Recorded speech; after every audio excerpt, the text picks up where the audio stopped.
Meus amigos, minhas amigas, tudo bem com vocês? Eu sou o Rafael e aqui no meu canal eu sempre trago relatos, histórias verdadeiras que mexem com o nosso emocional e que às vezes nos ajudam a entender um pouquinho mais sobre como é que funciona, né, a vida e como é que funcionam os relacionamentos também. Gente, no relato de hoje eu vou contar a história de um homem, né, que compartilhou aqui a sua história com a gente.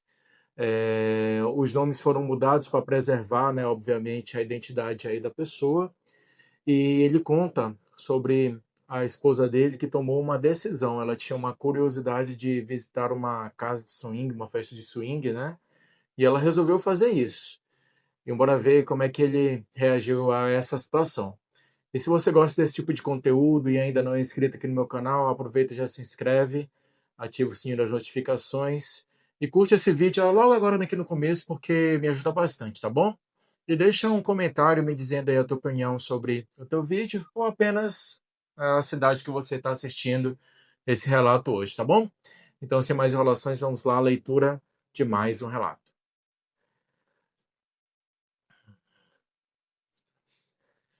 Dizem que confiança é a base de qualquer casamento. Eu acreditei nisso com tudo que eu tinha. Confiei na Lisa com minha vida, com meus filhos, com cada parte de mim, por 8 anos. Construí uma vida ao lado dela, achei que a conhecia. Achei errado. Tudo começou com uma conversa comum numa noite comum. Lisa me disse que os vizinhos, o Mark e a Jenna, tinham nos convidado para uma festa no fim de semana. Só que não era uma festa qualquer, era uma festa de swing. Eu ri, achei que era brincadeira dela, mas ela estava séria. Disse que estávamos em uma rotina, que poderia ser divertido, que os vizinhos garantiram que esse tipo de coisa os havia os aproximado como um casal. Eu ouvi tudo aquilo com uma mistura de incredulidade e desconforto. Disse claramente que não tinha o menor interesse naquilo, que não era algo que eu consideraria nem em nenhuma hipótese. Achei que o assunto estava encerrado. Não estava. Nos dias seguintes ela voltou ao assunto repetidas vezes, argumentando e insistindo, tentando me convencer de que de ângulos diferentes, tentando me convencer de ângulos diferentes. E quanto mais ela insistia, mais eu percebia que aquilo não era uma curiosidade passageira, era algo que ela queria de verdade. Na quinta-feira, ela me disse que ia com ou sem a minha permissão, que era adulta e podia fazer as próprias escolhas. Eu fui direto. Se ela fosse àquela festa, eu pediria o divórcio. Não era uma ameaça, era o que eu sentia.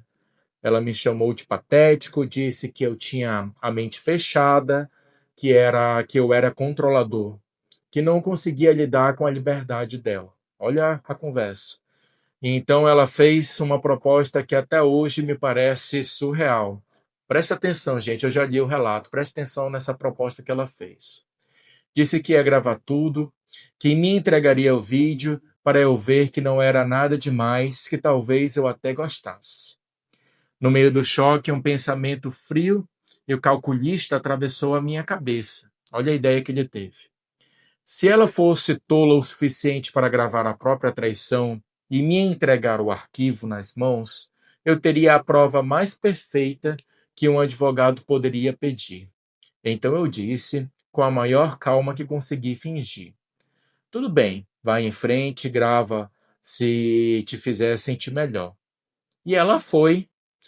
Na manhã seguinte, chegou em casa por volta das 10 da manhã, desleixada, mas com um olhar vitorioso, como alguém que acabou de ganhar uma discussão. Me entregou o celular com um sorriso, disse que havia gravado exatamente como prometeu.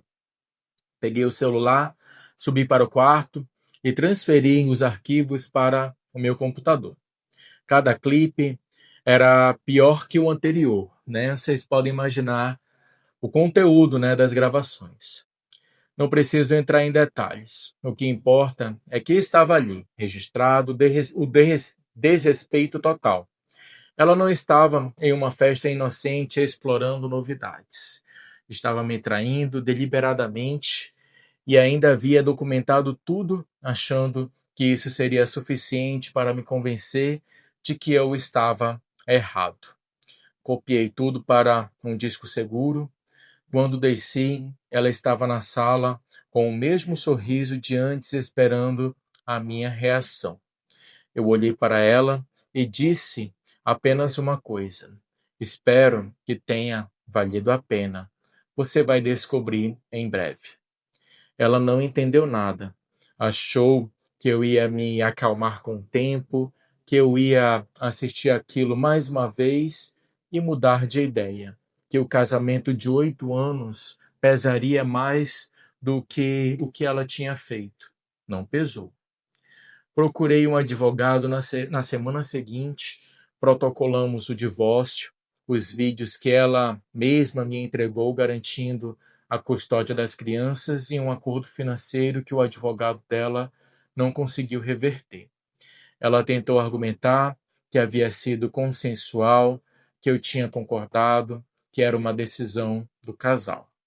Mas os vídeos contavam uma história diferente do que ela queria contar. Consegui a guarda total dos filhos. Lisa não acreditou que eu ia até o fim.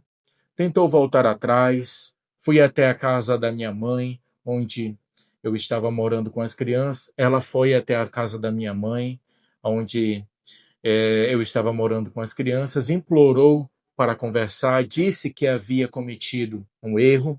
Agora, né, vendo que ele estava sério, né, em relação ao divórcio, parece que a consciência, né, a razão voltou para a cabeça dela, mas já é um pouco tarde demais, né?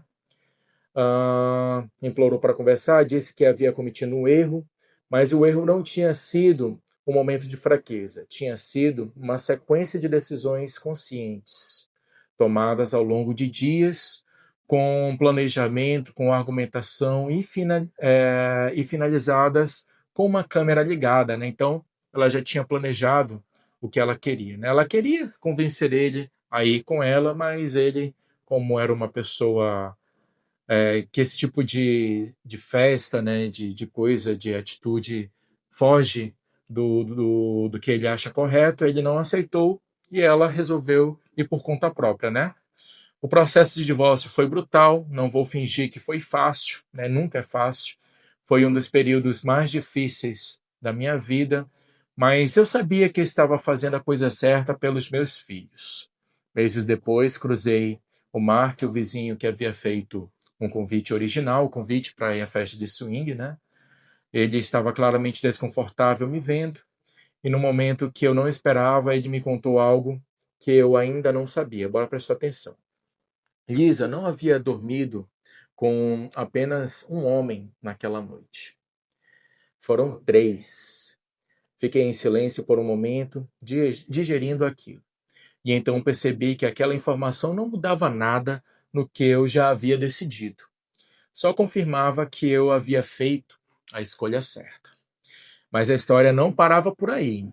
Quando fui rever os vídeos mais cuidadosamente durante o processo, percebi que o Mark havia mencionado algo sobre um evento anterior, uma festa parecida. O jeito como ele falou sugeria que aquilo não tinha sido a primeira vez. Então ela já tinha feito outras vezes, né? Que Lisa já havia participado de situações assim antes, sem que eu soubesse, sem que eu tivesse sido consultado ou sequer informado. Durante o divórcio, ela tentou usar informações sobre mim para negociar, mas o que ela não contava era que eu havia levantado toda a documentação financeira do período em que estivemos juntos. E que essa documentação mostrou foi que ela havia acumulado dívidas escondendo de mim. Movimentado dinheiro sem o meu conhecimento, construído um buraco financeiro que eu teria herdado junto com o casamento se tivesse ficado casado com ela. O juiz viu tudo aquilo e tomou a decisão que tomou. Hoje eu olho para trás e consigo enxergar algo que na época eu não conseguia ver. Eu fui grato por ter descoberto quem ela realmente era antes de desperdiçar mais anos da minha vida. Isso pode parecer frio, mas é verdade. Em construir a minha vida pelos meus filhos, essa é a minha prioridade. É o que me faz levantar de manhã e seguir em frente. Eles não merecem crescer dentro de uma mentira e eu não mereço viver dentro de uma também. Lisa ficou com a casa antiga, mas a reputação que ela tinha construído no bairro, entre os vizinhos, entre as pessoas que nos conheciam como casal, isso não ficou. E ela foi descobrindo aos poucos, enquanto eu seguia em frente. 8 anos depois, 2 filhos, uma vida que achei que conhecia, mas às vezes a dor de descobrir a verdade é menor do que a dor de continuar vivendo uma mentira. E pelo menos agora, tudo que eu carrego é real. Muito bom, pessoal. Agradeço aí ao Tom, né, por ter compartilhado aí a sua história com a gente. E é um relato curto, né, pessoal? Mas que mostra, né, como é triste, né, pessoal, a gente ser traído por pessoas que nós confiávamos, que a gente acreditava que era tudo pra gente, né? Que jamais seria capaz de fazer algo assim, né? Mas isso mostra, gente, que a gente não conhece as pessoas completamente, né? Que nós não conhecemos todas as pessoas lá no íntimo delas, tem segredos, tem desejos que somente elas sabem. E que se você, né, não controlar esses desejos, você pode acabar tomando decisões erradas. E foi isso que a Lisa fez, né? Ela não mediu, ela não colocou na balança o peso, né, o valor que uma família tinha. Ela colocou apenas o desejo dela, o desejo, o poder da carne, a vontade.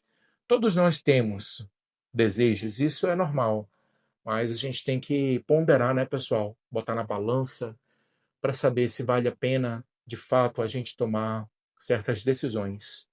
Porque eu acho que um bem mais valioso que uma pessoa ela pode ter, além de sua família, é a sua dignidade. E isso foi algo que a Lisa perdeu. Ela perdeu o respeito dentro da sua vizinhança, dentro dos seus amigos, dentro dos seus familiares. Ela perdeu o seu marido, que era um bom homem para ela, a convivência dos seus filhos. Ela perdeu tudo, né, pessoal? Dificilmente ela vai conseguir se reerguer, né? E que bom para o Tom que conseguiu, apesar da dor, né? Porque não vou mentir aqui que não dói, dói muito, né? Uma traição, mas apesar da dor ele conseguiu reconstruir a sua vida, conseguiu seguir em frente, como ele diz, não apenas por ele, mas pela sua família.